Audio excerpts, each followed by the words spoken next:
আমাৰ যোৱাকালি এটা গোচৰৰ আমাৰ দোষী সাব্যস্তকৰণ হৈছে আমাৰ মাননীয় পক্সো কোৰ্টত। এই গোচৰটোত কৰাইগুৰি ধৰমটোল তাৰে এগৰাকী মহিলাই গোচৰ দিছিলে তেখেতৰ নাবালিকা ছোৱালীজনীক ধৰ্ষণ কৰা বুলি, আৰু সেইটো গোচৰৰ মানে ট্ৰায়েলৰ পাছত মেঘৰাম পাটৰ বুলি এজন ব্যক্তিক 8 বছৰৰ কাৰাদণ্ড দিছে। এইটো আমাৰ যোৱাকালি এইটো কনভিকশ্যন অৰ্ডাৰ হৈছে। আৰু এটা গোচৰ ঠিক তেনেকৈ আমাৰ যোৱা মাহত হৈছিলে, যিটো গোচৰৰ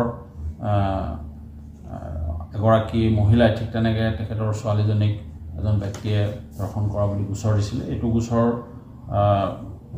ক্ষেত্ৰতো 20 বছৰৰ কাৰাদণ্ড দিছে। এইটো গোচৰ আমাৰ যোৱাকালি কনভিকশ্যন হৈছে।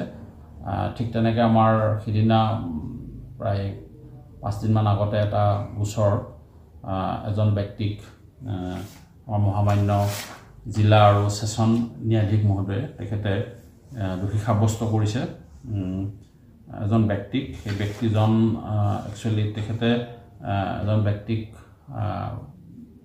মৰিয়াই গুৰুতৰভাৱে আঘাত কৰিছিলে আৰু পিছত মৃত্যু হৈছিলে তেখেতৰ চিকিৎসাধীন অৱস্থাত। আৰু সেইজন ব্যক্তিৰ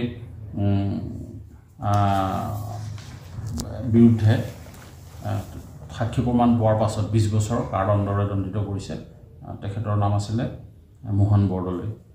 গতিকে আমাৰ এই ধৰণৰ কনভিকশ্যন হৈ আছে, আৰু যোৱা মাহত আমাৰ কনভিকশ্যনৰ হাৰ 25%, আৰু দেখা গৈছে যে আমিও ব্যৱস্থা কিছুমান লৈছোঁ যাৰ ফলত আমাৰ দোষী সাব্যস্তকৰণৰ হাৰ বাঢ়িছে।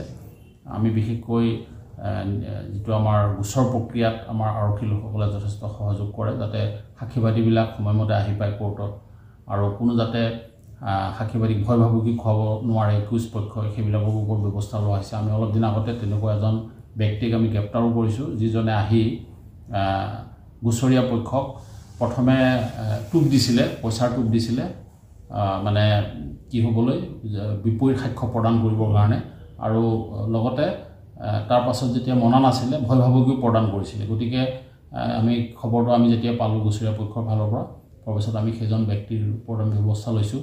গতিকে এনেকুৱা ধৰণৰ ব্যৱস্থাৰ যোগেদি দোষী সাব্যস্তকৰণ যদি হয়, আমি যিমান পাৰোঁ বেছি কৰিব চেষ্টা কৰিছোঁ, যাতে ন্যায়িক প্ৰক্ৰিয়াৰ ওপৰত মানুহৰ আস্থা থাকে। আৰু এটা কথা যে সাধাৰণতে পুলিচে আৰক্ষীয়ে গোচৰৰ তদন্ত প্ৰক্ৰিয়াত বিভিন্ন ধৰণে কষ্ট কৰি সাক্ষী প্ৰমাণ আদি গোটাই দিয়ে, কিন্তু বহু ক্ষেত্ৰত দেখা যায় গোচৰীয়া পক্ষই কোৰ্টত গৈ ট্ৰায়েলৰ সময়ত বিপৰীত ভাষ্য প্ৰদান কৰে বা ওলোটা কথাটো কৈ দিয়ে।